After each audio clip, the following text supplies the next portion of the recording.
13장 24절에서 30절 그리고 36절에서 43절까지의 말씀입니다. 오늘 보실 말씀은 마태복음 13장 24절에서 30절 그리고 36절에서 43절까지의 말씀입니다.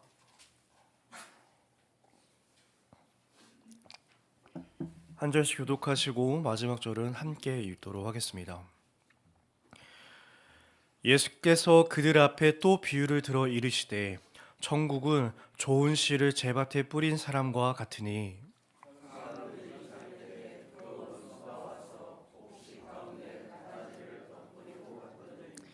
싹이 나고 결실할 때에 가라지도 보이거늘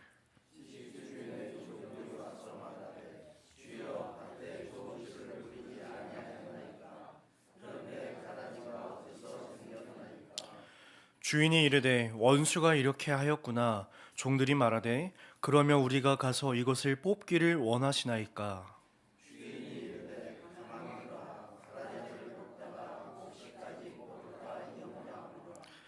둘 다 추수 때까지 함께 자라게 두라.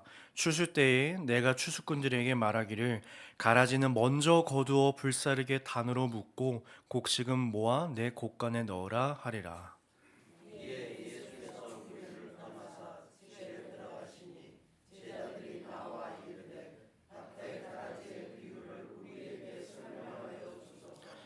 대답하여 이르시되 좋은 씨를 뿌리는 이는 인자요.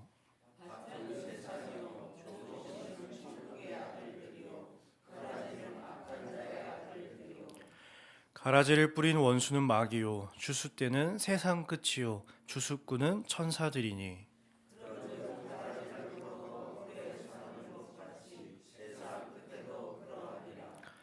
인자가 그 천사들을 보내리니 그들이 그 나라에서 모든 넘어지게 하는 것과 또 불법을 행하는 자들을 거두어내어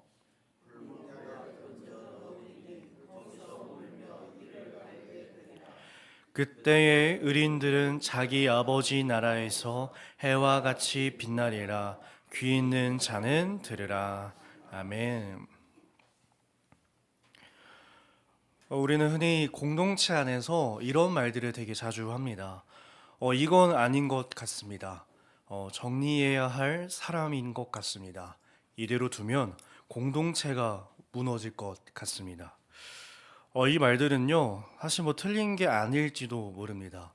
그런데 오늘 예수님의 비유는요, 누가 만든가라고 하기보다 누가 하나님 나라 백성처럼 행동하려고 하는가를 묻고 계십니다. 질문 하나로 시작하고자 합니다. 우리는 언제부터 하나님보다 더 빨리 판단하는 사람이 되었을까요? 밀밭에 가라지가 보일 때 우리는 늘 이렇게 먼저 말합니다. 지금 뽑아야 합니다. 그러나 예수님은 지금은 아니다 라고 말씀하고 계십니다. 마태복음 23장 예수님의 비유 강화로 예수의 그 말씀을 거절한 이스라엘의 현실을 배경으로 하고 있습니다. 이 비유는요, 교훈 전달이 아니라 하나님 나라 선포 앞에서 이 즉각적인 반응을 요구하는 말이었습니다. 마치 이런 거죠. 우리가 대화를 하던 도중에 답답한 상황이 있습니다. 그럴 때 우리는 흔히 예를 들어 라는 말을 많이 사용하죠. 예수님도 이와 같이 비유를 사용하고 계신다라는 것입니다. 이 마태는요, 이 비유장을 의도적으로 두 장면으로 나누고 있습니다. 1절부터 35절까지는 무리에게 하신 비유이고요. 이 36절 이후는 무리를 떠나 집에서 제자들에게 하신 설명입니다. 이거는 단순한 장소 이동을 말하기보다 제자들이 이 비유를 전체적으로 깨달았는지 확인을 할 필요가 있었다라는 것이죠. 그래서 또한 이 비유는 단순히 이 심판에 대한 것이 아니라 심판의 연기에 대해서 말을 하고 계십니다. 과연 오늘의 말씀 가운데서 좋은 씨를 뿌렸는데 왜 가라지가 있습니까? 비유는 이렇게 시작하고 있습니다. 문제는요, 주인이 뿌린 이 씨를 말을 하고 있는 것이 아닙니다. 밭도 문제가 없습니다. 주인이 뿌린 건요, 분명히 좋은 씨였습니다. 그런데 문제가 생기죠. 사람들이 잘 때에 이 원수가 와서 가라지를 뿌리고 있다라는 것입니다. 이 장면이 되게 의미심장한 것이죠. 악이라는 건요, 언제나 공개적으로 오지는 않습니다. 근데 우리가 방심한 틈을 탄다라는 것이죠. 또한 이 가라지가 있다는 사실은요, 주인의 실패를 의미하지 않는다라는 것입니다. 그래서 종들은 묻습니다. 주인님, 그럼 우리가 가서 뽑을까요? 이 질문은요, 악의는 없습니다. 오히려 열심과 충성에서 나오는 말이죠. 이 밭을 지키고 싶은 마음, 또한 이 주인의 명예를 보호하고 싶은 말입니다. 그러나 이 질문 속에서 하나의 위험한 전제가 숨어 있습니다. 그것은 지금 우리가 판단할 수 있다라는 전제인 것이죠. 이런 상황 가운데서 주인의 대답은 의외로 단호합니다. 가만 두어라. 왜일까요? 가라지를 뽑다가 알곡까지 상할 수 있기 때문이라고 말하고 있습니다. 여기서 주인은요, 가라지가 무엇인지 모르는 분이 아니라는 겁니다. 악을 방관하는 분도 아닙니다. 주인은요, 이미 끝을 알고 계신 분이십니다. 그래서 주인은 지금의 깔끔함보다 끝까지 남을 것을 더 중요하게 여기고 계신다라는 것을 우리가 알 수가 있습니다. 그래서 이 비유의 핵심은요, 이것입니다. 함께 자라게 두어라. 이 말은요, 악을 인정하라는 말도 아니고 타협하라는 말도 아닙니다. 이 말은요, 하나님의 시간을 신뢰하라는 것입니다. 종들은 지금 정리하고 싶어 합니다. 그러나 주인은 그 날을 기다리고 계십니다. 우리가 36절을 읽으면서요, 장면이 바뀝니다. 예수님께서 무리를 떠나서 집으로 들어가십니다. 이 말은요, 이제 이 말씀들이 밖을 향한 말씀이 아니라 제자 공동체 안을 향한 말씀이 되고 있다는 것이죠. 그래서 이 비유는요, 세상이 왜 이 모양인가가 아니라 너희는 이 현실을 어떻게 견딜 것인가를 묻고 계십니다. 예수님의 설명은요, 앞부분보다 이 결론에 무게가 실려 있습니다. 씨와 밭, 그리고 원수의 설명은 요약적이고요. 심판과 추수는 길게 설명되고 있습니다. 왜냐하면 이 비유의 목적은 지금의 이 혼합적인 상태를 설명하는 것이 아니라 끝의 확실함을 붙잡게 하는 것이기 때문입니다. 이 비유는 하나님 나라에 대한 가장 중요한 균형을 보여주고 계십니다. 하나님의 나라는 이미 시작하였죠. 그런데 아직 완성되지 않았다는 것을 보여줍니다.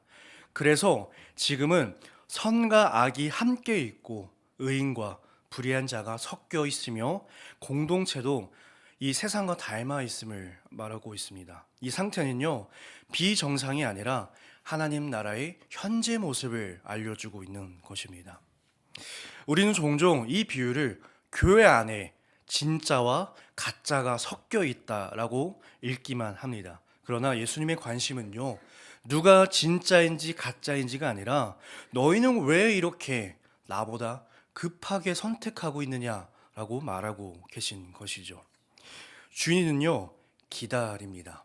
왜냐하면 확신이 있기 때문이죠. 좋은 씨는요, 반드시 자라고요. 추수는 반드시 오고요. 심판은 하나님이 책임지신다라는 것입니다.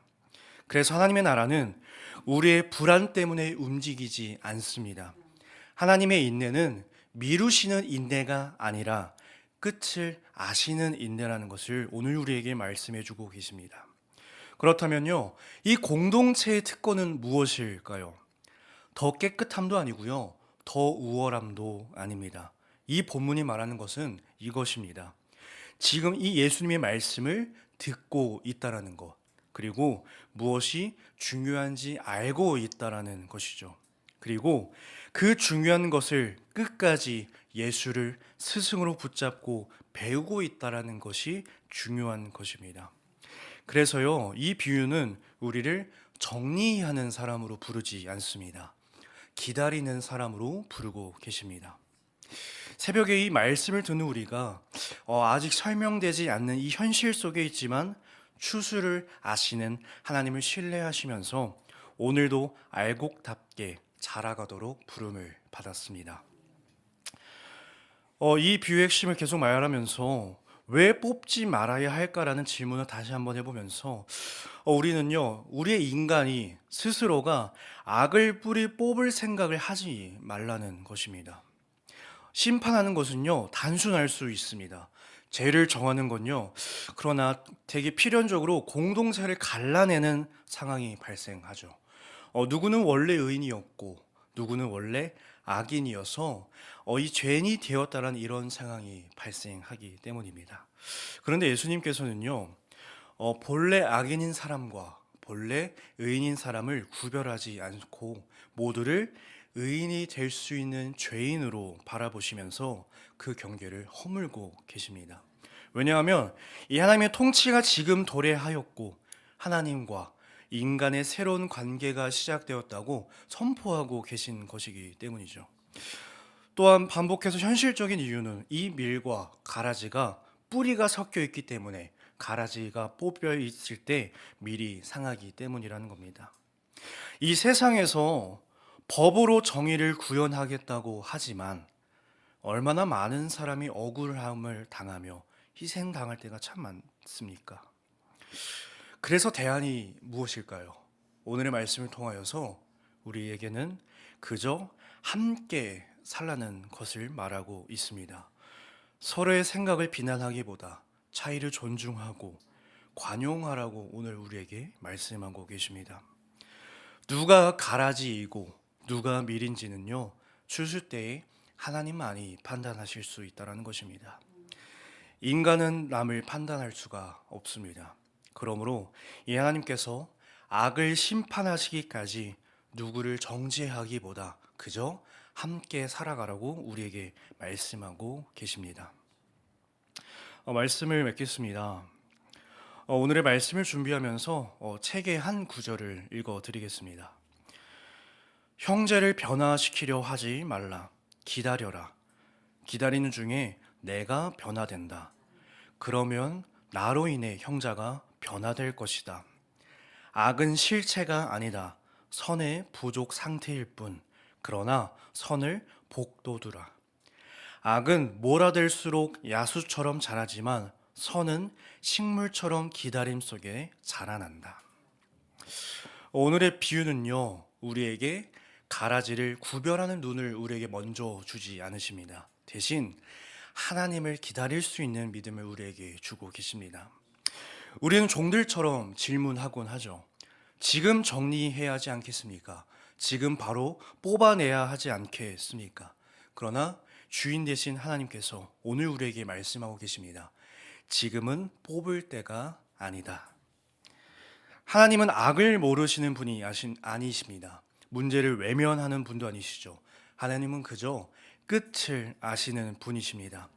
그래서 하나님께서는요, 지금의 이 혼합 때문에 당황하지 않으시고 지금의 어지러움 때문에 서두르지 않으십니다.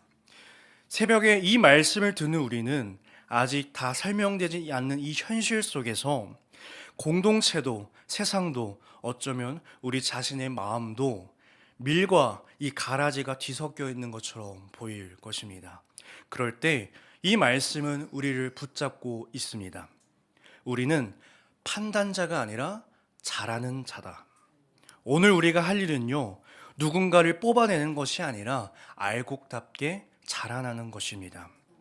사랑이 식지 않도록, 인내가 무너지지 않도록 하나님 나라를 앞당기겠다라는 그 조급함 대신에 하나님 나라를 신뢰하는 믿음으로 추수를 기다리는 자들이 되시기를 소망합니다.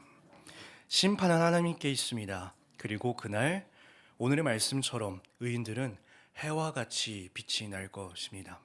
그러므로 오늘 이 새벽 우리는 이 고백으로 하루를 시작하기를 소망합니다.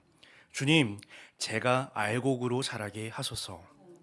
아직은 섞여 있어도, 아직은 느려 보여도 하나님 나라는 조금도 흔들리지 않았음을 믿음으로 고백하게 하여 주시옵소서. 기도하겠습니다. 하나님 아버지, 오늘 새벽 주님의 말씀 앞에 서게 하시니 감사드립니다. 우리의 눈에는 여전히 밀과 가라지가 뒤섞여 보이고 상황은 정리되지 않은 채 남아있는데 그 가운데서도 주님은 지금은 뽑을 때가 아니다 라고 말씀하고 계십니다. 주님, 그러므로 우리가 고백합니다. 우리는 너무 자주 조급해졌고 하나님의 때를 기다리기보다 하나님의 자리를 대신하려 합니다. 판단해야 하는 마음이 편해질 것 같았고 정리해야 우리의 공동체가 지켜질 것 같았습니다. 그러나 오늘 말씀을 통해 알게 하여 주시옵소서. 심판은 우리의 몫이 아니라 주님의 몫임을 고백하게 허락하여 주시옵소서. 주님, 우리를 판단자가 아니라 잘하는 사람으로 불러주셔서 감사합니다. 아직 설명되지 않는 이 현실 속에서도 낙심하지 않게 하시고 끝을 아시는 하나님을 신뢰하며 오늘 하루도 알곡답게 살아가게 하소서. 사랑이 식지 않게 하시고 인내가 무너지지 않게 하시며 조급함 대신 믿음을 선택하게 허락하소서. 추수의 때를 아시는 주님께 오늘도 우리의 시간과 마음을 맡겨드립니다. 우리의 삶 가운데 거하셔서 주님의 나라가 자라나게 하여 주시옵소서. 감사합니다. 유일한 소망의 이름 주 예수 그리스도의 이름으로 기도드립니다. 아멘. 하늘에 계신 우리 아버지, 아버지의 이름을 거룩하게 하시며 아버지의 나라가 오게 하시며 아버지의 뜻이 하늘에서와 같이 땅에서도 이루어지게 하소서. 오늘 우리에게 일용할 양식을 주시고 우리가 우리에게 잘못한 사람을 용서하여 준 것 같이 우리 죄를 용서하여 주시고 우리를 시험에 빠지지 않게 하시고 악에서 구하소서. 나라와 권능과 영광이 영원히 아버지의 것입니다. 아멘. 이 시간 함께 기도하실 때에 주님, 우리에게 사랑이 식지 않으며 인내가 무너지지 않게 하시며 우리의 조급함 대신에 주님의 나라를 기다리며 기대하는 믿음으로 함께 기도하시겠습니다.